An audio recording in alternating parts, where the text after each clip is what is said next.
My fellow Americans, I'm speaking to you tonight from behind the resolute desk in the Oval Office. In this sacred space, I'm surrounded by portraits of extraordinary American presidents. Thomas Jefferson wrote the immortal words that guide this nation. George Washington, who showed us presidents are not kings. Abraham Lincoln, who implored us to reject malice. Franklin Roosevelt, who inspired us to reject fear.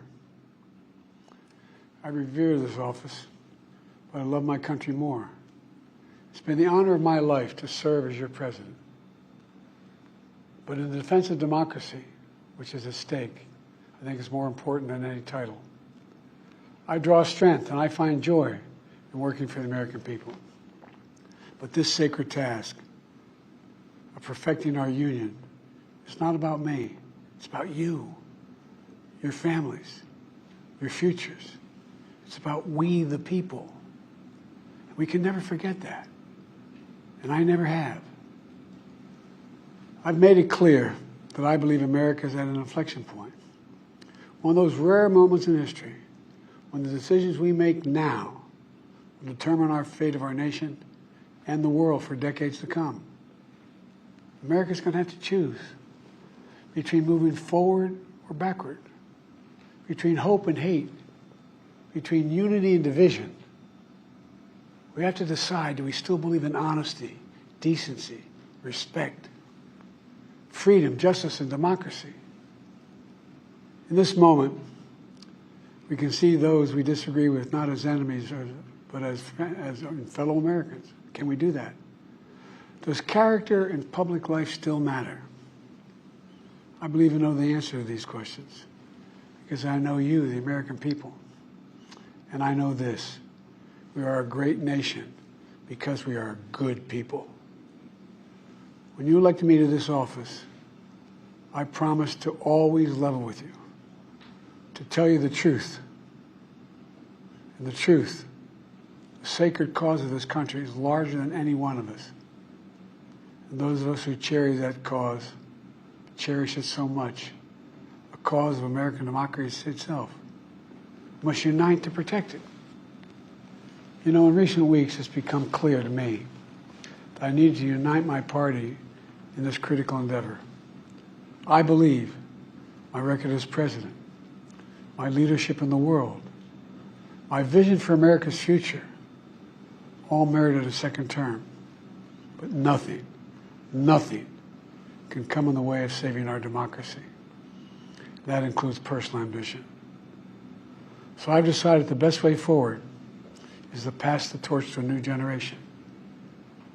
That's the best way to unite our nation. You know, there is a time and a place for long years of experience in public life. But there's also a time and a place for new voices, fresh voices, yes, younger voices. And that time and place is now. Over the next 6 months, I'll be focused on doing my job as president. That means I'll continue to lower costs for hardworking families, grow our economy. I'll keep defending our personal freedoms and our civil rights, from the right to vote to the right to choose. I'll keep calling out hate and extremism. Make it clear there is no place in America for political violence or any violence ever, period. I'm going to keep speaking out to protect our kids from gun violence, our planet from climate crisis that is the existential threat. And I will keep fighting for my cancer moonshot so we can end cancer as we know it, because we can do it.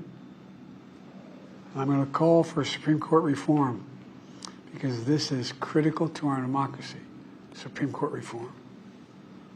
You know, I will keep working to ensure America remains strong and secure and the leader of the free world. I'm the first president in this century to report to the American people that the United States is not at war anywhere in the world. We'll keep rallying a coalition of proud nations to stop Putin from taking over Ukraine and doing more damage. We'll keep NATO stronger, and I'll make it more powerful and more united than any time in all of our history.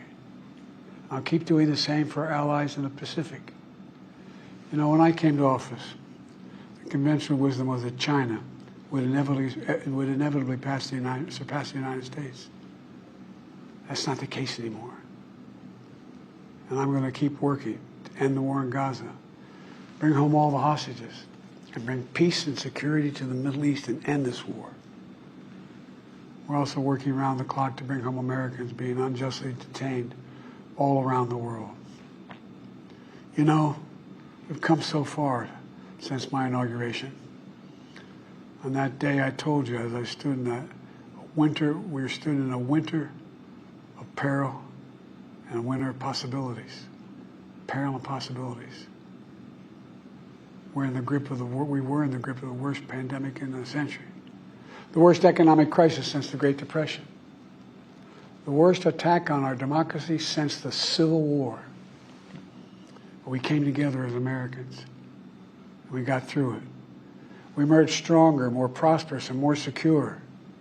Today we have the strongest economy in the world, creating nearly 16 million new jobs, a record. Wages are up. Inflation continues to come down. The racial wealth gap is the lowest it's been in 20 years.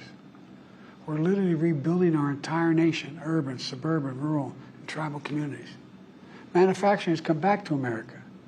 We're leading the world again in chips and science and innovation. We finally beat Big Pharma after all these years to lower the cost of prescription drugs for seniors. And I'm going to keep fighting to make sure we lower the cost for everyone, not just seniors. More people have health care today in America than ever before. And I signed one of the most significant laws helping millions of veterans and their families who are exposed to toxic materials. You know, the most significant climate law ever in the history of the world. The first major gun safety law in 30 years. And today, the violent crime rate is at a 50-year low. We're also securing our border. Border crossings are lower today than when the previous administration left office. I've kept my commitment to appoint the first black woman to the Supreme Court of the United States of America. I also kept my commitment to have an administration that looks like America and be a president for all Americans. That's what I've done. I ran for president 4 years ago because I believed and still do that the soul of America was at stake. The very nature of who we are was at stake. And that's still the case. America's an idea. An idea stronger than any army, bigger than any ocean, more powerful than any dictator or tyrant. It's the most powerful idea in the history of the world. That idea is that we hold these truths to be self-evident. We're all created equal, endowed by our Creator with certain inalienable rights: life, liberty, pursuit of happiness. We've never fully lived up to it, to this sacred idea, but we've never walked away from it either. And I do not believe the American people will walk away from it now.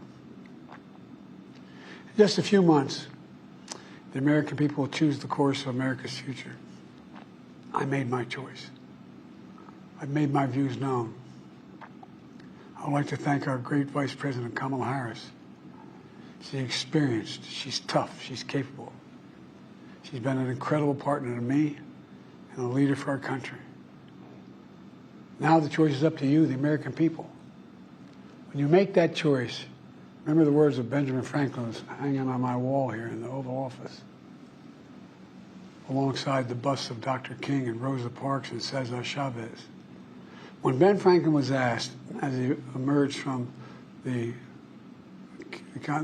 convention going on, whether the founders have given America a monarchy or republic, Franklin's response was, a republic, if you can keep it. A republic, if you can keep it.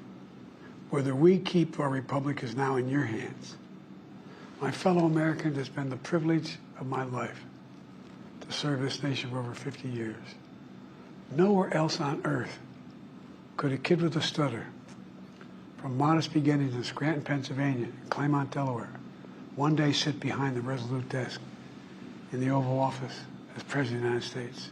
But here I am. That's what's so special about America.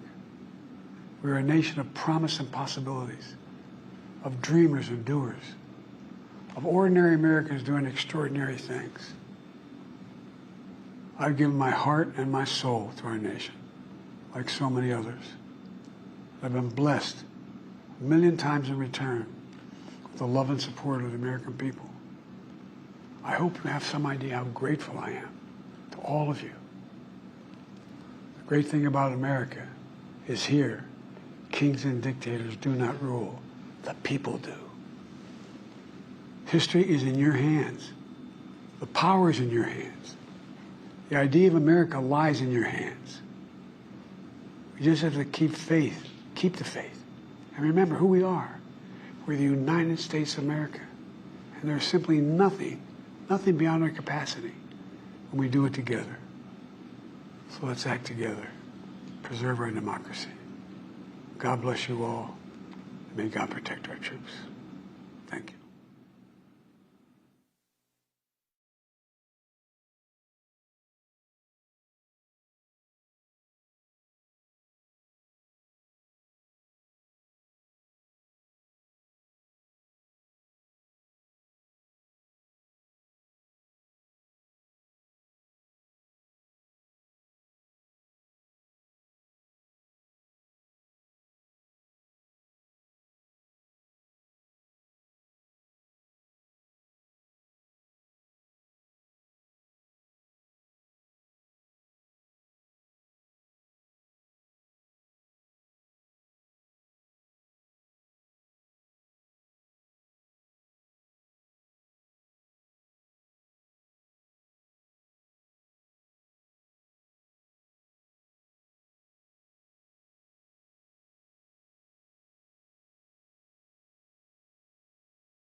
One, two.